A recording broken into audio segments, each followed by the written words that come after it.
Okay, তেতিয়াহ'লে আমি আজি কি কৰে, আজি আমাৰ যিটো ছাব কণ্টেণ্ট আছিলে, ছাব কণ্টেণ্টটো কি আছিলে যে ফ্ৰেমিং অফ ইণ্ডিয়ান কনষ্টিটিউশ্যন বা হাউ ইণ্ডিয়ান কনষ্টিটিউশ্যন ৱাজ মেড। গতিকে এইটো আমি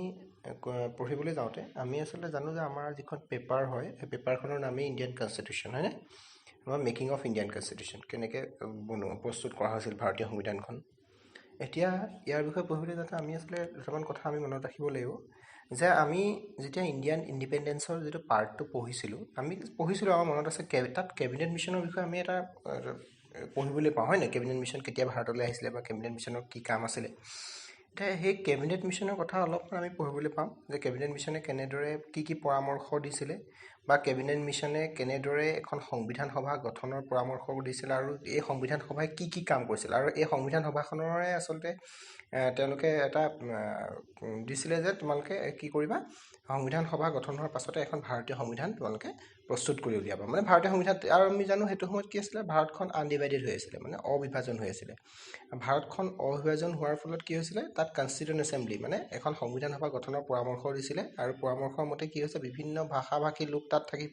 সেই কনষ্টিটিউণ্ট এছেম্বলিখনত, সংবিধান সভাত, আৰু সেই লোকসকলে কি কৰিব, এই সংবিধান গঠন কৰাৰ ক্ষেত্ৰত কি কৰিব, আগভাগ ল'ব। and they will take the important role in framing of Indian Constitution. গতিকে এই বস্তুটো যেতিয়া আমি পঢ়িবলৈ পাম, ইয়াত আমি কিছুমান পইণ্ট ৱাইজত বস্তুবিলাক আমি পঢ়ি লওঁ যে কেনেকৈ ভাৰতীয় সংবিধানখন, আমি বেছিকৈ পঢ়িব নালাগে, আমি মাত্ৰ কিদৰে ভাৰতীয় সংবিধানখন প্ৰস্তুত কৰা হ'ল, কেতিয়াৰ পৰা প্ৰস্তুত কৰা হ'ল, কিমান সময় ল'লে, আৰু কি আচলতে ষ্টেপ লোৱা হৈছিলে বা কোন আছিলে সেই কনষ্টিটিউণ্ট এছেম্বলিখনত বা কাক দায়িত্ব দিয়া হৈছিলে। গতিকে সেই সকলোবিলাক বস্তু আমি এতিয়া এই যিটো টপিক হয়, ছাব কণ্টেণ্ট হয়, সেইটোত আমি পঢ়ি ল'ব। এতিয়া তোমালোকে চোৱা, তোমালোকে চাগে ভিডিঅ'টোত দেখিছা যে ফাৰ্ষ্ট যিটো আমাৰ ছাব কণ্টেণ্ট আছে, তোমালোকে দেখিছা চাগে ফাৰ্ষ্ট যিটো আমাৰ পইণ্ট আছে যে কি কৈছে, how Indian constitution was made first পইণ্টটো কি কৈছে, the constitution of India was framed by constituent assembly set up under the cabinet mission plan of 1946. গতিকে ইয়াত ক্লিয়াৰলি লিখি থোৱা আছে যে কেবিনেট মিছনৰ পৰামৰ্শ অনুসৰি 1946 চনত কি হৈছিলে, এখন সংবিধান সভা গঠনৰ পৰামৰ্শ দিয়া হৈছিলে। আৰু এই সংবিধান সভাই কি কৰিব, এখন সংবিধান গঠন কৰিব,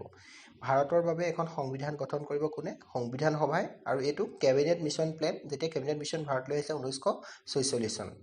গতিকে ভাৰতবৰ্ষৰ কাৰণে এখন কি সংবিধান প্ৰস্তুত কৰিবৰ কাৰণে সংবিধান সভাৰ গঠনৰ বাবে কেবিনেট মিছন প্লেন ভাৰতলৈ আহিছিলে। যে এখন সংবিধান গঠন কৰিব কোনে, সংবিধান সভাই, আৰু এই সংবিধান সভাখন গঠনৰ পৰামৰ্শ কোনে প্ৰদান কৰিছিলে, কেবিনেট মিছন। এতিয়া আমি ফাৰ্ষ্ট পইণ্ট আমি গম পালোঁ, কেতিয়া আহিছিলে কেবিনেট মিছন প্লেন, 1946ত। আৰু এইখনৰ অনুসৰি এখন কনষ্টিটিউণ্ট এছেম্বলি ফৰ্ম হৈছিলে, আৰু এই কনষ্টিটিউণ্ট এছেম্বলিয়ে এখন ইণ্ডিয়ান কনষ্টিটিউশ্যন ফ্ৰেম কৰিবৰ কাৰণে, বনাবৰ কাৰণে আগভাগ লৈছিল। তাৰপিছতো কি চোৱা,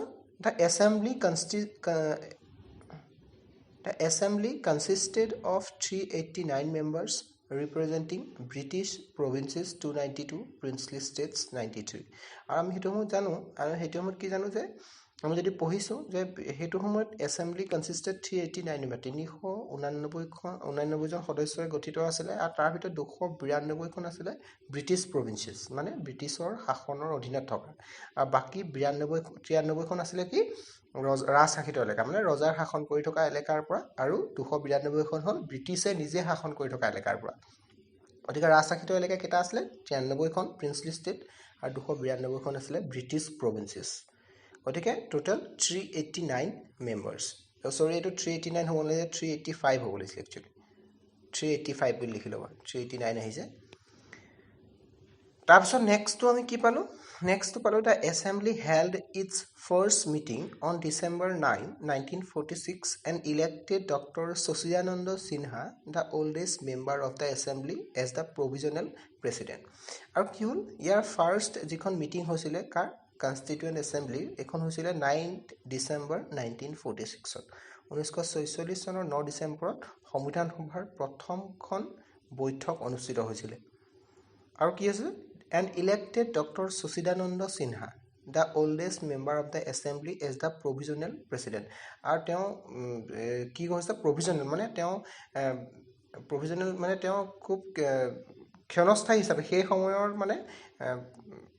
যিজন মুখ্য সম্পাদক থাকিব বা মুখ্য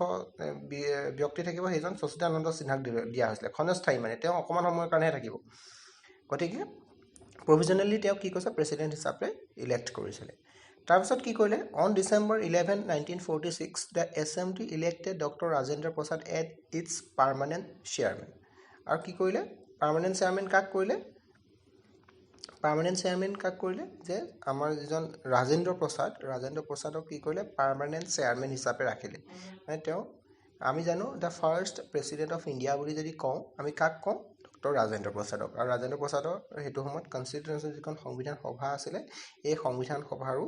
ৰাষ্ট্ৰপতি কোন আছিলে ডক্টৰ ৰাজেন্দ্ৰ প্ৰসাদ হৈছে ওকে এতিয়া নেক্সট কি আহিলে নেক্সটটো আহিলে যে the constituent assembly set up 13 committees under adviser of B.N. Rao for framing the constitution কি কৈছে the constituent assembly set up 13 committees under adviser B.N. Rao for framing the constitution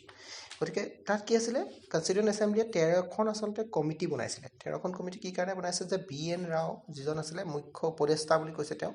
B.N. Rao এজন adviser আছিলে মুখ্য পৰামৰ্শদাতা আছিলে আৰু তেওঁৰ নেতৃত্বত কি হৈছে 13খন সমিতি গঠিত কি কৰিছিলে 13খন সমিতি গঠন কৰিছিলে তেওঁ আণ্ডাৰত মানে কি হৈছে এই 13খন সমিতি আচলতে কি কৰিব যে বিভিন্ন যিবিলাক ৰাষ্ট্ৰ আছে ৰাষ্ট্ৰবিলাকৰ সংবিধান অধ্যয়ন কৰি এওঁবিলাকে সেই ভাল যিবিলাক বিষয় আছে মানে যিবিলাক ভাল সাবজেক্ট আছে যেনিবা সেই সাবজেক্টবিলাক কি কৰিব ভাৰতীয় সংবিধানত অন্তৰ্ভুক্ত কৰিবৰ কাৰণে তেওঁলোকে পৰামৰ্শ দান কৰিব এই 13খন কমিটিয়ে আৰু 13খন কমিটিয়ে কি কৰিব এখন নিজে বনাব মানে বিভিন্ন দেশৰ সংবিধানবিলাক অধ্যয়ন কৰি পেলাই মানে ষ্টাডি কৰি পেলাই তেওঁলোকে এখন ফাইনেল ড্ৰাফট বনাই পেলাই সেই ড্ৰাফটিং কমিটি বুলি যিখন কমিটিয়ে হ'ব সেইখনক দিব চ' বেচিকেলি কি কৈছে The Constituent Assembly set up 13 committees under advisor B.N. Rao for framing the constitution. গতিকে B.N. Rao কি দায়িত্ব দিলে এডভাইজাৰৰ দায়িত্ব দিলে কি যে 13খন কমিটিৰ দায়িত্ব তোমাক দিয়া হৈছে B.N. Rao দিছো আৰু তেওঁ কি কৰিব এই গোটেই দেশৰ সংবিধানবিলাক অধ্যয়ন কৰি পেলাই তেওঁ ড্ৰাফটবিলাক বনাই পেলাই ড্ৰাফটিং কমিটিক দিব তাৰপিছত কি কৈছে on the basis of the reports of this committees a draft of the constitution was prepared by a 7-member drafting committee under the chairmanship of doctor B.R. Ambedkar এতিয়া সেই কি কৈছে সেই যে 13 কমিটিজে যিটো ৰিপৰ্ট দিব বিভিন্ন সংবিধান ভেৰিয়াছ কনষ্টিটিউশ্যনখিনি তেওঁলোকে ষ্টাডি কৰি পেলাই যিটো ৰিপৰ্ট দিব সেই ৰিপৰ্টটোৰ আণ্ডাৰতে কি হ'ল যে এই গোটেই ৰিপৰ্টটো কাক দিব ড্ৰাফটিং কমিটিক দিব ড্ৰাফটিং কমিটি বুলি এখন কমিটি বনাইছে 13খন কমিটিৰ ভিতৰত মানে ড্ৰাফটিং কমিটিও আছিলে এই ড্ৰাফটিং কমিটিটো কি হ'ল 7জন মেম্বাৰে গঠিত আছিলে টোটেল তাত 7 মেম্বাৰ আছিলে ড্ৰাফটিং কমিটিত আৰু এই ড্ৰাফটিং কমিটিয়ে কি কৰিব ফাইনেল ড্ৰাফট বনাব এই গোটেই 13খন কমিটিৰ ৰিপৰ্টটো ষ্টাডি কৰি পেলাই ফাইনেল ড্ৰাফটটো কোনে বনাব ড্ৰাফটিং কমিটিয়ে বনাব গতিকে এই ড্ৰাফটিং কমিটিৰ চেয়াৰমেনজন কোন আছে ডক্টৰ B.R. আম্বেদকাৰ আমি জানো ডক্টৰ B.R. আম্বেদকাৰৰ কথা খচৰা সমিতিৰ সভাপতি আছিলে কোন ডক্টৰ B.R. আম্বেদকাৰ এই 13খন সমিতিৰ প্ৰতিবেদনৰ অৱশেষত কি আছে খচৰা প্ৰস্তুত কৰা দায়িত্বটো কাৰ আছিলে এই 7জন সদস্যৰ আছিলে আৰু এই 7জন সদস্যৰ আমি নামকেইটা পিছত পঢ়িমগে কিন্তু আমি এইটোৱে জানিব লাগে যে ড্ৰাফটিং কমিটিয়ে কি কৰিছিলে একদম ফাইনেল ড্ৰাফটটো বনাইছিলে মানে একদম শেষৰটো যিটো ড্ৰাফট আছিলে ড্ৰাফটটো বনোৱাৰ দায়িত্ব কাৰ আছিলে ড্ৰাফটিং কমিটি আছিলে আৰু ড্ৰাফটিং কমিটিয়ে কাৰ হেৰিত বনাইছে সেই ৰিপৰ্ট যে 13খন সমিতিয়ে যিটো ৰিপৰ্ট দিব 13খন কমিটিয়ে যিটো ৰিপৰ্ট দিব এই ৰিপৰ্টৰ বেচিছত তেওঁলোকে ফাইনেল ড্ৰাফট এটা বনাইছিলে মানে ভেৰিয়াছ ৰিপৰ্টখিনি আহি আছে এই ৰিপৰ্টখিনি সামৰি যিটো ভাল বস্তু তাত এই ফাইনেল ড্ৰাফটত ইনক্লুড কৰিছে আৰু ইয়াৰ চেয়াৰমেনজন আছিলে কোন ডক্টৰ B.R. আম্বেদকাৰ এইটো বস্তু তোমালোকে ভুল নকৰিবা বহুতে ভুল কৰে ডক্টৰ ৰাজেন্দ্ৰ প্ৰসাদৰ কথাটো ভুল কৰে ৰাজেন্দ্ৰ প্ৰসাদ হ'ল president of কনষ্টিটিউয়েণ্ট assembly Rajendra Prasad কি প্ৰেচিডেণ্ট অফ কনষ্টিটিউয়েণ্ট এছেম্বলি তাৰপিছত যদি সোধে প্ৰভিজনেল প্ৰেচিডেণ্ট কোন B.N. Rao প্ৰভিজনেল মানে কি ক্ষণস্থায়ী তেওঁ একদম মানে তেওঁ সেই সময়ৰ কাৰণেহে আছিলে তেওঁ ক্ষণস্থায়ী প্ৰভিজনেল প্ৰেচিডেণ্ট আছিলে B.N. Rao পাৰ্মানেণ্ট প্ৰেচিডেণ্ট আছিলে ৰাজেন্দ্ৰ প্ৰসাদ কনষ্টিটিউয়েণ্ট এছেম্বলি আৰু ড্ৰাফটিং কমিটিৰ চেয়াৰমেন আছিলে কোন B.R. আম্বেদকাৰ গতিকে এইকেইটা বস্তু তোমালোকে মনত ৰাখিবলগীয়া বস্তু তাৰপিছত কি কৈছে এতিয়া কি কৈছে যে it took the constituent assembly 2 years 11 months and 18 days to complete the draft of Indian Constitution আৰু ই কিমান সময় লৈছিলে সংবিধান সভাই কিমান সময় লৈছিলে 2 বছৰ 11 মাহ আৰু 18 দিন সময় লৈছিলে সম্পূৰ্ণ ভাৰতীয় সংবিধানখন প্ৰস্তুত কৰাৰ বাবে এই ভাৰতীয় গোটেই সংবিধানখন প্ৰস্তুত কৰাৰ বাবে 2 বছৰ 11 মাহ আৰু 18 দিন সময় লৈছিলে গম পাইছা নহয় এটা দীঘলীয়া মানে এটা তুমি ক'ব পাৰা হিষ্ট্ৰী আছে যে ভাৰতীয় সংবিধানখন কিদৰে প্ৰস্তুত কৰা হ'ল কেবিনেট মিছনৰ ৰোলটো আহিব যে কেবিনেট মিছনে কেনেকুৱা ৰোল প্লে কৰিছিলে এনেকৈ ছেপাৰেটলি নাহে যে কেবিনেট মিছনৰ কি কৰিম মানে 2 মাৰ্ক 1 মাৰ্কৰ কাৰণে আহে পাৰে কেবিনেট মিছন কেতিয়া আহিছিলে সুধিব পাৰে তাৰপিছত কি হ'ল চোৱা ই 2 বছৰ 11 মাহ 18 দিন লাগিলে এখন সম্পূৰ্ণ ড্ৰাফ্ট বনাবৰ কাৰণে আৰু ফাইনেলি কি হ'ল যে যিখন ড্ৰাফ্ট আছিলে ড্ৰাফ্টখন এডপ্ট মানে এখন লোৱা হৈছিলে যে এখন গ্ৰহণ কৰা হৈছিলে কেতিয়া 26 নৱেম্বৰ 1949 চন এই ফাইনেল যিখন একেবাৰে অৱশেষত কি হ'ল 1949 চনৰ 26 নৱেম্বৰত কি হ'ল আমাৰ সংবিধানৰ খচৰাখন গ্ৰহণ কৰা হৈছিলে আৰু ইয়াৰ কাৰ্যকৰী কেতিয়াৰ পৰা হৈছিলে 26 জানুৱাৰী 1950 and it came into force in 26th January 1950 যেটো আমাৰ ৰিপাব্লিক ডে হিচাপে কি কৰা হয় আমাৰ অবজাৰ্ভ কৰা হয় গতিকে এইকিটা বস্তু তোমালোকে আমাৰ যেটো হিষ্ট্ৰী অফ ইণ্ডিয়ান কনষ্টিটিউচন বা ফ্ৰেমিং অফ ইণ্ডিয়ান কনষ্টিটিউচন তোমালোকে ইয়াত পঢ়িবলৈ তোমালোকে এইকিটা এই 7টা বা 6টা পইণ্ট তোমালোকে মনত ৰাখিলে হ'ল আৰু আসলতে ইয়াত বেছিকৈ একো গণ্ডগোল কৰিবলগীয়া নাই গতিকে আমি তোমালোকৰ ইয়াত অন্য নাহিলে তোমাক এটা বস্তু আহিব পাৰে যে কেতিয়া ইণ্ডিয়ান কনষ্টিটিউচনখন এডপ্ট কৰা হৈছিলে এইটো আমি সদায় পঢ়ি আহিছোঁ আমি ক্লাছ একদম 8-9ৰ পৰাই পঢ়ি আহিছোঁ যে 26 নৱেম্বৰ 1949 চনত ভাৰতীয় সংবিধানখন গ্ৰহণ কৰা হৈছিলে আৰু ইয়াৰ কাৰ্যকৰী কেতিয়া হৈছিলে 26 জানুৱাৰী 1950 1949 26 নৱেম্বৰত কি কৰা হৈছিলে গ্ৰহণ কৰা হৈছিলে মানে এডপ্ট কৰা হৈছিলে আৰু 1950 26 জানুৱাৰীত কি কৰা হৈছিলে ই ফোৰ্সত আহিছিলে ই কাৰ্যকৰী হৈছিলে গতিকে এইকিটা বস্তু তোমালোকে এই যিমানটা মই ক'লো কনষ্টিটিউচন কেনেকৈ বনোৱা হৈছিলে গতিকে এইকিটা বস্তু তোমালোকে জানিলে তোমালোকৰ গোটেই কনষ্টিটিউচনখনৰ হিষ্ট্ৰীটো তোমালোকে জানিবা গতিকে এইটোৱে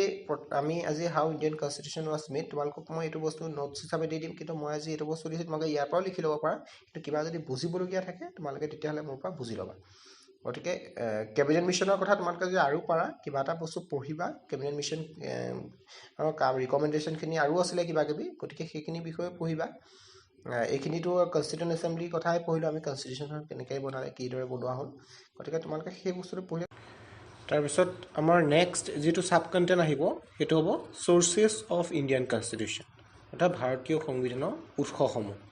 আসলে এতিয়া আমি গম পালোঁ যে আমি যে পাইছোঁ অলৰেডি যি 13খন কমিটিৰ দ্বাৰা বিভিন্ন দেশৰ সংবিধান অধ্যয়ন কৰা হৈছিলে এডভাইজাৰজন কোন আছিলে বি এন ৰাও চেয়াৰমেনশ্বিপত কি হৈছিলে এডভাইজাৰত কি হৈছিলে 13খন কমিটিয়ে কি কৰিছিলে ভেৰিয়াছ কনষ্টিটিউশ্যন তেওঁলোকে ষ্টাডি কৰিছিলে তাৰ পৰা এটা ৰিপৰ্ট বনাই ড্ৰাফটিং কমিটিক দিছিলে এতিয়া এই যে ভেৰিয়াছ কনষ্টিটিউশ্যন যে লৈছিলে কোনবিলাক আচলতে ইম্পৰ্টেণ্ট চ'ৰ্চেছ আচলতে আমাৰ ভাৰতীয় সংবিধানত ইনক্লুড কৰা হৈছে বেলেগ কনষ্টিটিউশ্যনৰ মানে তোমাৰ পৰা আনি পেলাই কোনটো চ'ৰ্চ আনিছে ইণ্ডিয়ান কনষ্টিটিউশ্যনত ইনক্লুড কৰা হৈছে গতিকে সেই গোটেইবিলাক বস্তু আমি নেক্সট যিটো আমাৰ ছাব কণ্টেণ্ট আহিব চ'ৰ্চেছ অফ ইণ্ডিয়ান কনষ্টিটিউশ্যন মানে ভাৰতীয় সংবিধানৰ উৎসসমূহ যিসমূহ উৎস কি কৰা হৈছে বেলেগৰ পৰা আমাৰ লোৱা হৈছে গতিকে সেই বস্তুটোৱে আমি নেক্সট যিটো আমাৰ আছিলে সেইটো আছিলেই হ'বলা ইউনিট 1ৰ গতিকে সেইটো বস্তু আমি পঢ়ি ল'ম চ'ৰ্চেছ অফ ইণ্ডিয়ান কনষ্টিটিউশ্যন ভাৰতীয় সংবিধানৰ উৎসসমূহ যে ক'ৰ পৰা কি বস্তু ভাৰতীয় সংবিধানৰ ভিতৰলৈ অনা হ'ল ইনক্লুড কৰা হ'ল ইণ্ডিয়ান কনষ্টিটিউশ্যন কি ছাবজেক্ট ইনক্লুড কৰা হ'ল ফ্ৰম আদাৰ কনষ্টিটিউশ্যন বা আদাৰ কাণ্ট্ৰিজৰ যিখিনি কনষ্টিটিউশ্যন আছে কি ছাবজেক্টবিলাক ইনক্লুড কৰা হৈছে ইণ্ডিয়ান কনষ্টিটিউশ্যনত সেইটো বস্তু আমি নেক্সট হেৰিটোত পঢ়িম গতিকে নেক্সট এইখিনি হৈ লওক তাৰপিছত নেক্সট আমি টপিকটো ইয়াৰ পৰা ডিছকাছ কৰিম ঠিক আছে